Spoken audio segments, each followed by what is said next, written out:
স্বাগতম আমাদের আজকের ভিডিওতে। সুস্থ থাকা আমাদের সবার জন্য খুব জরুরি, আর অসুস্থতার সময় সঠিক ঔষধ সম্পর্কে জানা থাকা আরও বেশি গুরুত্বপূর্ণ। আজ আমরা কথা বলবো আমাদের সবার পরিচিত একটি ঔষধ নাপা ট্যাবলেট নিয়ে। নাপা বা প্যারাসিটামল কেন এত জনপ্রিয় এবং কখন এটি ব্যবহার করা উচিত, আসুন জেনে নেই। নাপা হল প্যারাসিটামল নামক একটি জেনেরিক ঔষধের ব্র্যান্ড নাম। এটি জ্বর এবং ব্যথা কমানোর জন্য ব্যবহৃত হয়।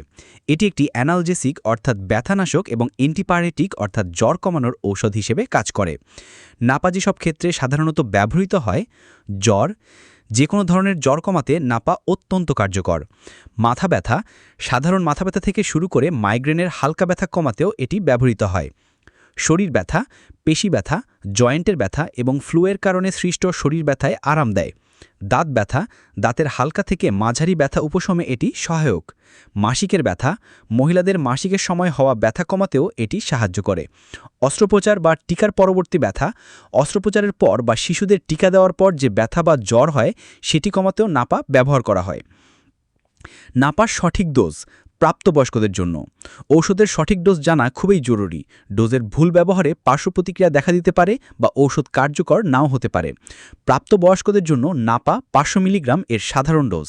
1 থেকে 2টি ট্যাবলেট 500 মিলিগ্রাম থেকে 1000 মিলিগ্রাম প্রতি 4 থেকে 6 ঘন্টা পর পর সেবন করা যায়। 24 ঘন্টার মধ্যে সর্বোচ্চ 8টি ট্যাবলেট 4 গ্রামের বেশি সেবন করা উচিত নয়। দীর্ঘমেয়াদী ব্যবহারের ক্ষেত্রে প্রতিদিন 2.6 গ্রামের বেশি নাপা সেবন না করার পরামর্শ দেওয়া হয়। গুরুত্বপূর্ণ সতর্কতা: যে কোনো ঔষধ সেবনের আগে অবশ্যই একজন চিকিৎসকের পরামর্শ নেওয়া উচিত। ডাক্তারের পরামর্শ ছাড়া নিজে নিজে অতিরিক্ত ডোজ গ্রহণ করবেন না। নাপার সঠিক ডোজ শিশুদের জন্য।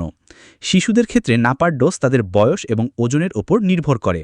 সিরাপ, ড্রপ বা সাপোজিটরি ফর্মে নাপা শিশুদের জন্য পাওয়া যায়।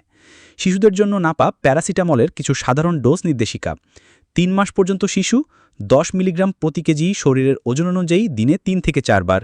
যদি জন্ডিস থাকে তাহলে 5 মিলিগ্রাম প্রতি কেজি শরীরের ওজন অনুযায়ী। 3 মাস থেকে 1 বছরের নিচে হাফ থেকে 1 চা চামচ 60 থেকে 120 মিলিগ্রাম দিনে 3 থেকে 4 বার। 1 থেকে 5 বছর 1 থেকে 2 চা চামচ 120 থেকে 240 মিলিগ্রাম দিনে 3 থেকে 4 বার। 6 থেকে 12 বছর 2 থেকে 4 চা চামচ 240 থেকে 480 মিলিগ্রাম বা আধা থেকে একটি ট্যাবলেট দিনে 3 থেকে 4 বার। মনে রাখবেন, শিশুদের ক্ষেত্রে ডাক্তারের পরামর্শ ছাড়া কোনো ঔষধ দেবেন না। ঔষধের সাথে থাকা নির্দেশিকা ভালোভাবে পড়ুন। নাপার সম্ভাব্য পার্শ্বপ্রতিক্রিয়া। নাপা সাধারণত নিরাপদ হলেও কিছু ক্ষেত্রে এর পার্শ্বপ্রতিক্রিয়া দেখা দিতে পারে। সাধারণ পার্শ্বপ্রতিক্রিয়া: বমি বমি ভাব, পেটে ব্যথা। বিরল এবং গুরুতর পার্শ্বপ্রতিক্রিয়া: যদি দেখা যায় দ্রুত ডাক্তার দেখান। শ্বাস নিতে অসুবিধা, ত্বকে র্যাশ বা চুলকানি, জন্ডিস, চোখ বা ত্বক হলুদ হয়ে যাওয়া, প্রস্রাবের পরিমাণ কমে যাওয়া, রক্তের সমস্যা যেমন শ্বেত রক্তকণিকা কমে যাওয়া। বিশেষ সতর্কতা: যদি আপনার লিভারের সমস্যা থাকে, অ্যালকোহল পানের অভ্যাস থাকে অথবা অন্য কোনো গুরুতর স্বাস্থ্য সমস্যা থাকে, তবে নাপা সেবনের আগে অবশ্যই চিকিৎসকের পরামর্শ নিন। কখন নাপা ব্যবহার করবেন না? কিছু পরিস্থিতিতে নাপা ব্যবহার করা উচিত নয়। প্যারাসিটামলের প্রতি অ্যালার্জি: যদি প্যারাসিটামল বা এর যে কোনো উপাদানে আপনার অ্যালার্জি থাকে, গুরুতর লিভারের রোগ, লিভারের গুরুতর সমস্যা থাকলে নাপা সেবন করবেন না। অতিরিক্ত মাত্রায় সেবন: ভুল করে বা ইচ্ছাকৃত অতিরিক্ত মাত্রায় নাপা সেবন করলে লিভারের মারাত্মক ক্ষতি হতে পারে। অন্যান্য তথ্য ও পরামর্শ: খাবারের সাথে নাপা খাবারের সাথে বা খাবার ছাড়া উভয় অবস্থাতেই সেবন করা যায়। অ্যালকোহল পরিহার: নাপা সেবনের সময় অ্যালকোহল পরিহার করুন, কারণ এতে লিভারের ক্ষতি হওয়ার ঝুঁকি বাড়ে। সংরক্ষণ: ঔষধ শিশুদের নাগালের বাইরে রাখুন এবং ঘরের তাপমাত্রায় আলো এবং তাপ থেকে দূরে সংরক্ষণ করুন। অন্যান্য ঔষধের সাথে মিথস্ক্রিয়া: কিছু ওষুধের সাথে নাপার মিথস্ক্রিয়া হতে পারে, তাই আপনি যদি অন্য কোনো ঔষধ সেবন করেন তাহলে অবশ্যই ডাক্তারকে জানান। নাপা একটি খুব উপকারী ঔষধ, কিন্তু এর সঠিক ব্যবহার জানা খুবই জরুরি।